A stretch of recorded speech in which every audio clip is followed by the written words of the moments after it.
दोस्तों, this is Sanjay. Welcome to simple learn. दोस्तों, स्वागत है आपका हमारे नए वीडियो में।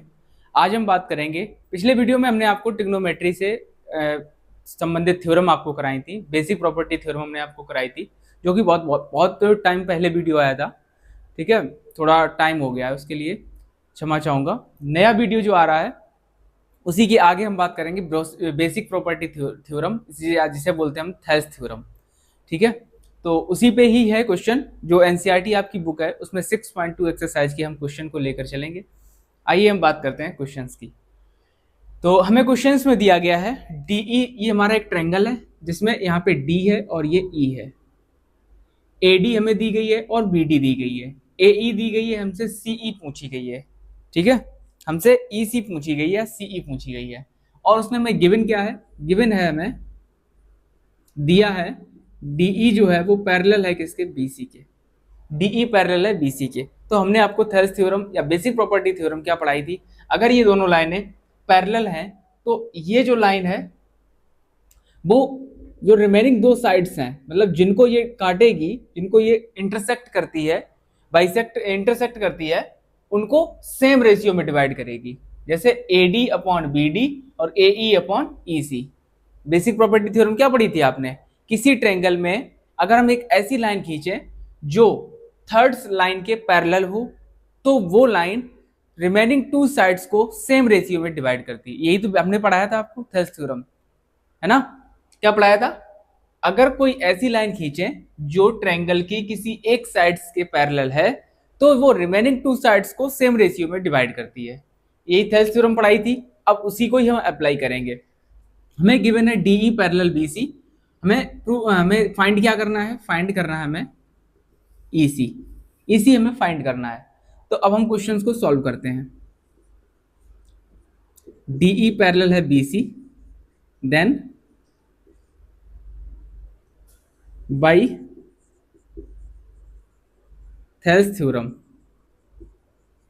थेल्स थ्योरम क्या कहती है, AD अपॉन BD इक्वल क्या मिलेगा, AE अपॉन EC। ओके, हमें क्या पता है, हमें AD पता है कितना 1.5 है, हमें BD भी पता है कितना है 3 सेंटीमीटर का है, हमें AE भी पता है 1 सेंटीमीटर, और हमें EC बताना है। अब हम क्या करेंगे, इसको सॉल्व करेंगे। यहां से पॉइंट हटाए, यहाँ 0 बढ़ गई, 15 बन जा 15, 15 2 जा 30, क्रॉस मल्टीप्लाई EC का 1 में करेंगे तो EC आ जाएगा, और 2 का 1 में करेंगे तो 2 आ जाएगा। तो EC इज इक्वल टू हमारा क्या आ गया, 2 सेंटीमीटर। बस हमारा काम हो चुका है।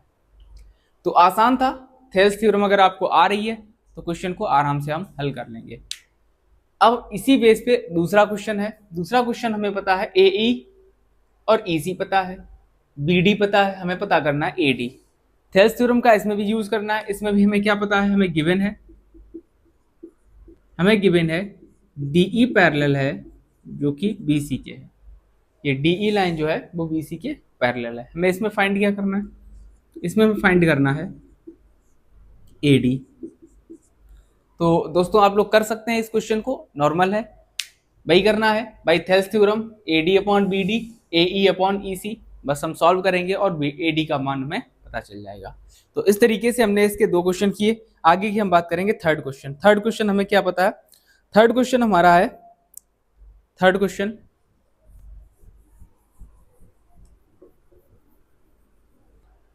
तो आइए हम बात करते हैं सेकंड क्वेश्चन की। क्वेश्चन हमारा दिया गया है, एक ट्रायंगल है PQR जिसमें PQ और QR साइड्स पर 2 पॉइंट हैं E और F। PQ पर E है और PR पर F है। इनको जब हमने मीट किया, जब इनको हमने मिला दिया तो उसने हमसे ये प्रूव कराया है कि EF जो है वो QR के पैरेलल है, मतलब ये दोनों लाइनें जो है वो आपस में पैरेलल हैं, ये हमें प्रूव करना है। तो इसके लिए हमने आपको क्या बताया था, बेसिक प्रॉपर्टी थ्योरम का कन्वर्स हमने आपको बताया था। हमने आपको बताया था कि अगर इनके जो साइड्स का जो रेशियो है अगर वो बराबर आ रहा है, ठीक है, तो फिर क्या होगा, तो थेल्स थ्योरम में क्या होगा, ये दोनों लाइनें पैरेलल होंगी। अगर रेशियो सेम है तो साइडें पैरेलल, और अगर साइडें पैरेलल हैं, सॉरी लाइंस, ये दोनों लाइंस अगर पैरेलल हैं तो ये जो साइड्स हैं ये रेशियो सेम होगा। समझ में आई बात। हमने क्या कहा, अगर ये दोनों लाइनें पैरेलल हैं तो इनका जो साइड्स का जो रेशियो होगा वो सेम होगा। ठीक है, ये थेल्स थ्योरम है। इसका कन्वर्स क्या कहता है? कन्वर्स ये कहता है अगर इन साइड्स का रेशियो सेम है तो ये दोनों लाइनें कैसी होंगी? पैरेलल होंगी। बस हमें यही प्रूव करना है। हमें ये देखना है क्या इन साइड्स का जो रेशियो है वो सेम आ रहा है या नहीं आ रहा। अगर साइड्स का रेशियो सेम होगा तो हम कह देंगे कि ये दोनों लाइनें कैसी होंगी? पैरेलल होंगी। क्लियर? चलिए आइए हम सॉल्व करते हैं क्वेश्चन को। तो अब हम सॉल्व करेंगे। हमें ये देखना है कि PE upon E Q, PE upon E Q क्या आ रहा है। हमें साइडें सब दी गई हैं। पीई कितना है? 3.9 सेंटीमीटर और ई क्यू कितना है? 3 है। पॉइंट हटाया, नीचे 0 बढ़ गई। 3 से हम डिवाइड करेंगे तो 13 हो गया। 3 से डिवाइड करेंगे 10 आ गया। पीई अपॉन ई क्यू आ गया हमारा। अब हम क्या करेंगे? पी एफ अपॉन एफ करेंगे। तो पी एफ कितना है? पी एफ है 3.6 और एफ आर कितना है? 2.4 है। इसको भी काट लो तो ये देखो कितना आ रहा है। इसको अभी हम करेंगे सॉल्व। तो ये कितना है? ये हम किससे? 12 से काट देंगे तो ये 12 3 जा 12 2 जा। तो क्या ये सेम आ रहा है? बताइए, क्या ये सेम आ रहा है? मुझे तो नहीं लग रहा ये सेम आ रहा है। ये सेम नहीं आ रहा है तो हम क्या कहेंगे? ये दोनों लाइनें जो है आपस में पैरेलल नहीं होंगी। तो हम क्या कहेंगे? ई एफ जो है वो parallel, not parallel, is not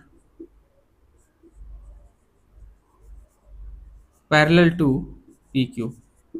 अगर रेशियो सेम नहीं है तो लाइनें पैरेलल नहीं होंगी। अगर रेशियो सेम आ रहा है तो लाइनें पैरेलल होंगी। अब ये हमारा पहला पॉइंट हो गया। दूसरा पॉइंट क्या है?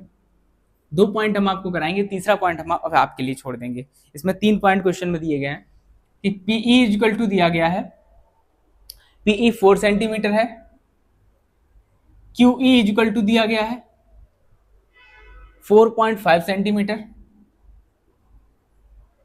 और हमें क्या पता है? P F equal to 8 centimetre. ठीक है, और हमें क्या पता है? एफ आर या आर एफ, आर एफ कितना दिया गया है? 9 सेंटीमीटर। 8 सेंटीमीटर, 9 सेंटीमीटर, 4.5 और 4 सेंटीमीटर। ठीक है, तो इसमें भी हम यही करेंगे, पीई अपॉन ई क्यू करो भाई।